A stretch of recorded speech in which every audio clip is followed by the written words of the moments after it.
What is up, everyone? So today we have a very special Zephys gameplay that stars many of my friends. We have Silent Angel, we have Posey, we have Dragon Slayer, and me. So this is a 4-man queue. We can see here Dragon Slayer helping me zone the Grak away so he cannot hook my buff. So he gets hooked, but that's okay because Grak cannot do anything now without his hook. I'm just able to clear this buff really quickly, and she is here to help me zone them away. And we are going to get off to a decent start. We clear our blue buff as quick as we can, use our S2 to heal off the small camp, get some of our health back, and continue on with our jungle clear like nothing happened. Very nice job by Dragon Slayer. It shows you exactly how you're supposed to help the jungler as a mid laner. You know, level 1, just always be there to watch out for the riverbank to make sure the support is not going to invade. So this looks like, this looks like you recognizing the fact that certain supports have a higher chance of invading. This looks like the Arums, this looks like the Zip, this looks like the, this looks like the Grak. You know, these characters are really prone to invading level 1 because they have these special abilities that are going to hook you or stun you or anything. And here you can see the Grak somehow manages to get me, and unfortunately I do have to restart the camp because it does get reset. Unlucky, that was one hit, you know. It could have gone either way. There was really nothing we could have really done there, but that's okay. Our teammates come and help us zone them away. Now we queue up our boots after we already got our second tier jungle item, and here we see a fight break out, so we stop our small camp, and then we're just gonna go in now. So we're gonna heal off of the Rourke and kill him, and now we are going to jump in, and then we also get the double kill onto the Grak. Very nice play, and the Violet gets killed by our team's Violet. Very nice. Off to a start. The score is 3-1, and we are very easily able to pull this off. And we also kill the Crixie here, so we kind of get an unofficial triple kill, and we just help her clear the tower, and we are getting hit really badly, and we almost die, which would have been extremely funny if that happened. But, you know, fortunately for us, it did not happen. We are already off to a great start. 3 kills, 3-0, and we are going to continue our jungle clear and get our buffs up as quickly as possible as soon as we get healed. So now we are healed up. We are going to go over to our blue side jungle. Zephys is dependent on mana. He isn't as mana hungry as a Nakroth, Murad, or a Zill, but you still want that blue buff because he does use mana. You don't want that mana to be used up. Here we can see our teammate Silent Angel does get ganked by the Rourke and the Ryoma. So we're going to head over here and help out with clearing the wave. And here we're just going to clear the wave with our S2.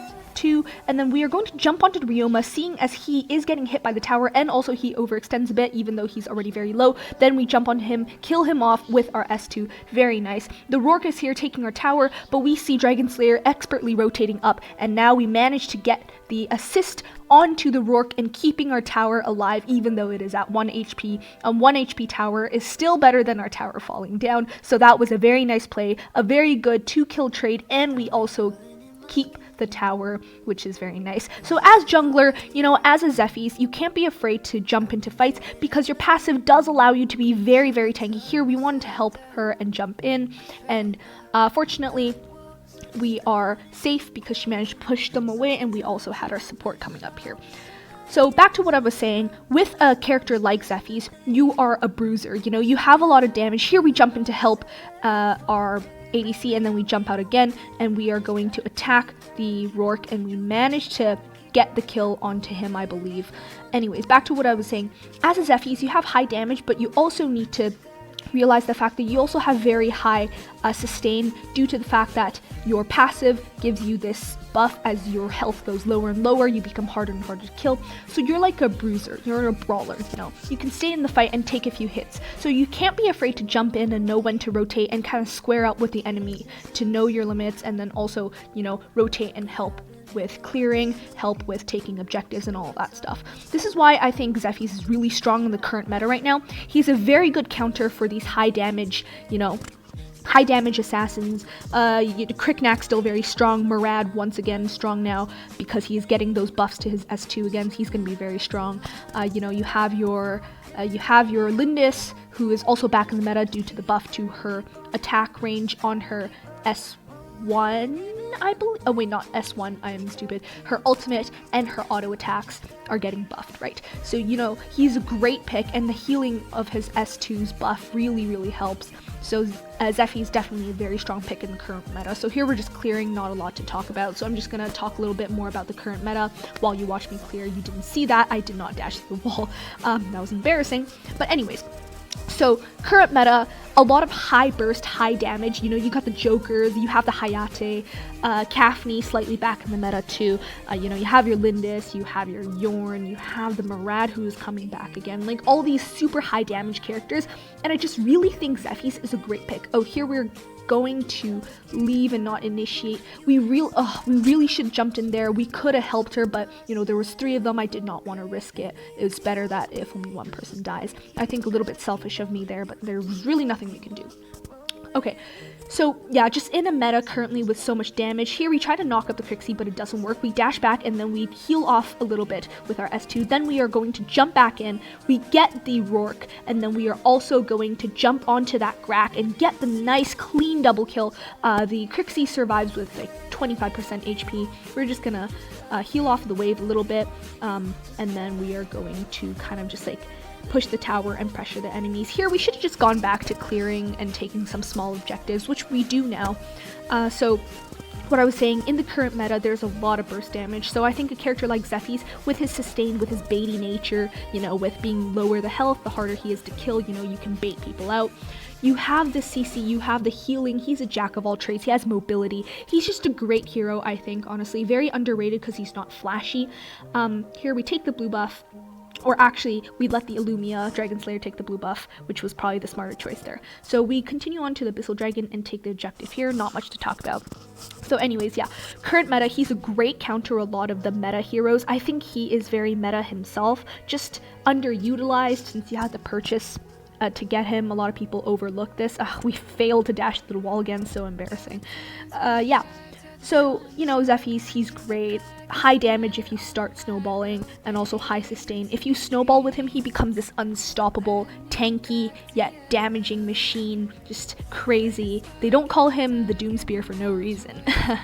Anyway, so we see here, Posey is defending this tower, and we see these 3 people. So we're just gonna jump in. We instantly jump in, we get the Violet and knock her up, and then we are just going to zone them away from our tower. There's really nothing they can do right now. You know, I'm 7-0-4, crazy high score. Nothing they can really do. This was just a really great game, you know, a quad queue with my 3 friends here.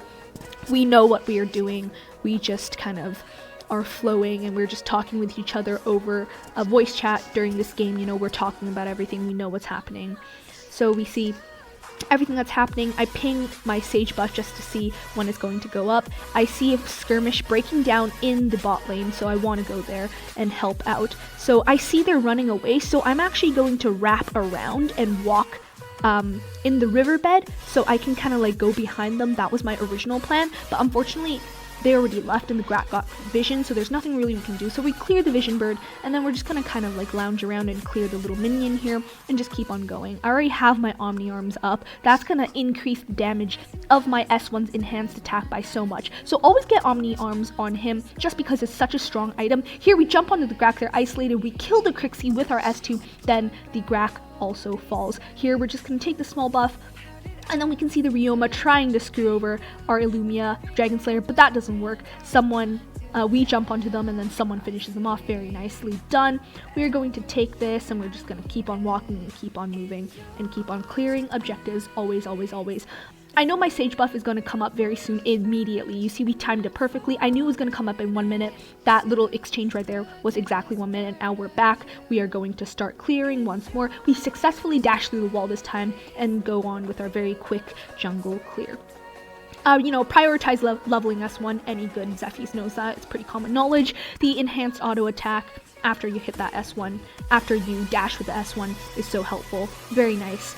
So we're just going to continue clearing our jungle camps, and we see a skirmish breaking out here once more. We ping the rally. We don't want our teammates backing off now. We are going to be back in the action. We instantly jump onto the Grak, and then he is going to fall to the Yibneth. Oh, not Yibneth, sorry. So they're going to fall to us while the Yibneth gets the Ryoma. So here we're just lounging in the riverbed, kind of like taking vision and making sure no one is trying anything, keeping eye on Abyssal Dragon and also on the Dark Slayer, because we know they're not going to try anything too stupid, but we are still going to keep our eye on it anyways, just in case. Here we're going to start up Abyssal Dragon, get gold for the entire team, you know. With 2 of their people still dead, we know they're not going to try anything. We get it instantly. Now we're just going to continue. So we see the blue buff up, we're just going to steal it. As a jungler, you always want to be looking out and timing your enemy's buffs, take those buffs, and take their gold. Because I always like to think that stealing enemy jungle is twice as valuable as, you know, taking your own jungle, because you take gold away from them and gain gold for yourself. Here, very greedy, we kind of like jump in here, and we want to kill people. Unfortunately, Grak does hit his ultimate, and we do fall here, which is quite unfortunate, ending our clean streak. But this is the only time we're going to die this entire game, which is good. Unfortunately here, you know, we do die a little bit, and our team does fall and lose me and Dragon Slayer, but we have a very nice, clean 4-kill streak. Not 4-kill streak, we kill 4 members of the enemy team, so it was a worthy trade in the end anyways, so that was okay. The Violet does ace the last person alive, and she rolls through the wall and takes down that tower. There are only 2 high ground towers left now, so we are going to be very close to victory. This was just an amazing game where we kind of just really picked up on the pace, you know. We really started snowballing early game with that insane, insane level 4 brawl that happened in the Abyssal lane. And here we're just going to take our blue buff and clear our little jungle space here. So since we're clearing, nothing was really happening, I'm just going to talk a little bit more about the meta and things that are happening. So Ada and Kira are the 2 new heroes that are the most recently added. So Kira, very strong, you know, she's another super meta assassin right now, and this is why I think Zephys is also a great pick, just because he is slightly tankier, you know, a good brawler. He can probably shut down Kira and be able to square up with her quite well if you are able to start snowballing early, or even if you're on equal footing, you can probably take her down pretty easily if you are able to land your abilities. But you have to land your abilities, you know. Here we see a little skirmish is going to break out, so we kind of just wait here and we kind of just engage. Here we engage onto Violet, ult onto her, kill her with our S2, then dash in onto the Grak with our S1, use our S2, and then I think our red buff burn damage kills him here, and then we dash onto the Crixie for a clean triple kill, which is gonna give us the game. The Violet recalls to stop the Rourke. Here we know we can tank the damage, and then the whole team focuses the core and we take that down. Easy peasy, lemon squeezy. We win this game. Very clean, very smooth. Nice MVP. Good job.